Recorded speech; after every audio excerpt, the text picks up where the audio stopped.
और गणेश जी की पूजा, दिए जलाना, पटाखे, मिठाइयों, उपहारों का चित्र मन में छा जाता है। दीपावली का पर्व हम क्यों मनाते हैं? यह पर्व सिर्फ साफ सफाई, पटाखे तथा मिठाइयों तक ही सीमित नहीं है। हम सब जानते हैं कि इस दिन अब हर भारतवासी जानता है कि दीपावली का त्योहार क्यों मनाया जाता है। हम सबको दीपावली का नाम सुनते ही मन में श्री राम कथा का स्मरण हो आता है। 14 वर्षों का वनवास समाप्त करके इस दिन भगवान राम, माता सीता और लक्ष्मण के साथ अयोध्या लौटे थे। अयोध्या वासियों ने घी के दिए जलाकर उनका स्वागत किया। सारी अयोध्या नगरी दियों के प्रकाश से इस प्रकार जगमगा उठी जिससे अमावस की अंधेरी रात भी पूर्णिमा की चांदनी रात में बदल गई। राम कथा के अनुसार भगवान श्री राम अपने पिता की आज्ञा अनुसार 14 वर्षों तक अपनी पत्नी सीता तथा छोटे भाई लक्ष्मण के साथ वनों में रहे। वहां उन्होंने कई कठिनाइयों का सामना किया तथा रावण का वध किया। आज हम राम कथा का आरंभ रावण वध से कर रहे हैं। पंचवटी में रहकर राम, सीता और लक्ष्मण अपने वनवास की अवधि पूरी कर रहे थे। वनवास का 1 वर्ष शेष रहता था। तभी रावण ने धोखे से राम और लक्ष्मण को कुटिया से बाहर भेज दिया और वेश बदलकर सीता जी का हरण कर लिया। तब भगवान राम ने सुग्रीव और हनुमान की सहायता से लंका पर चढ़ाई की और रावण के साथ युद्ध किया।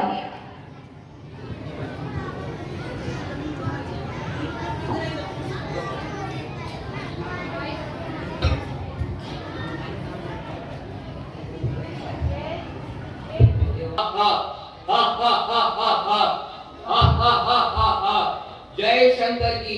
तीनों लोकों में अपने बल का प्रदर्शन करके डर बिठाया किसने? मैंने। महादेव की पूजा करके उनका परम भक्त कहलाने वाला और कैलाश पर्वत को अपने हाथों में उठाया किसने? मैंने। मैं लंकापति रावण इस दुष्ट वनवासी का वध करके सीता को अपने साथ ही रखूंगा और इस वानर का वध करके अपनी सेना को खिला दूंगा। जय शंकर की। मैं सुमित्रानंदन लक्ष्मण, मुझे तो आप पहचान ही गए होंगे। तू होगा कभी का लंकापति रावण। मेरे भ्राता के बारे में इन तुच्छ बातों का प्रयोग करने का दुस्साहस कैसे किया? तेरे को पता नहीं, तेरी आधी सेना खत्म हो चुकी है। तेरे बेटे मेघनाथ का वध मैंने किया है। तेरा छोटा भाई कुंभकर्ण पहले से ही मृत्यु के मुंह में जा चुका है और तू अभी भी अपनी अमरता का घमंड दिखा रहा है। तेरी इस अमरता को और तेरी इस लंका को तहस नहस कर देंगे हम रघुकुल के राजकुमार। अपनी ये बातें कहीं और सुनाना। अरे, आप तो लंकापति रावण हैं। भला आपसे युद्ध करके क्या ही फायदा? आप सीता को मुझे लौटाकर क्षमा मांग लीजिए और आप जो अपने अमर होने का घमंड करते हैं उसको तोड़ने के लिए तो मेरे बाण ही काफी हैं। जय श्री राम। प्रभु श्री राम, यह वही लंकापति रावण है जो अपने आप को अमर बताता है। जब पहली बार मैं लंका आया था तो इसके पुत्र मेघनाथ ने मुझे ब्रह्मास्त्र से बांधा था और उसके इस प्रयास से लंका का नाश हो गया था। यह वही रावण है जो धोखे से सीता माता को ले गया था और अब इसका विनाश इसके सामने खड़ा है। मैं पवन पुत्र हनुमान इस एक हाथ से इसको मृत्यु दंड देने का साहस रखता हूँ।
जैसी आपकी आज्ञा भ्राताश्री।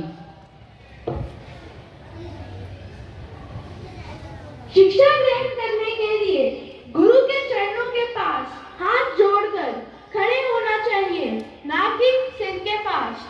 ठीक है भ्राताश्री। लक्ष्मण, आज मैं तुम्हें 3 शिक्षाएं प्रदान करता हूँ। पहली, शुभ कार्य में कभी विलंब नहीं करना चाहिए। अशुभ कार्य को जितना हो सके उतना टालने का प्रयास करना चाहिए। दूसरी, बल और पराक्रम के घमंड में इतना अंधा नहीं हो जाना चाहिए कि हर शत्रु छोटा लगने लगे। मुझे ब्रह्मा जी से वरदान मिला था कि मनुष्य और वानर के अलावा मुझे कोई नहीं मार पाएगा, परंतु फिर भी मैंने उन्हें तुच्छ और निम्न समझा। तीसरी और अंतिम बात, अपने रहस्य को किसी को भी नहीं बताना चाहिए।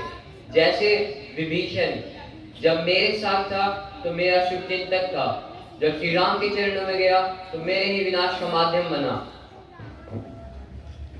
श्री राम। राम, आप सकुशल वनों से लौट आए हो। आपके बिना अयोध्या नगरी सूनी थी। आपके आने से चारों तरफ मंगल ही मंगल है। माते प्रणाम। माते प्रणाम। प्रणाम माते। गुरु के चरणों में दंडवत प्रणाम।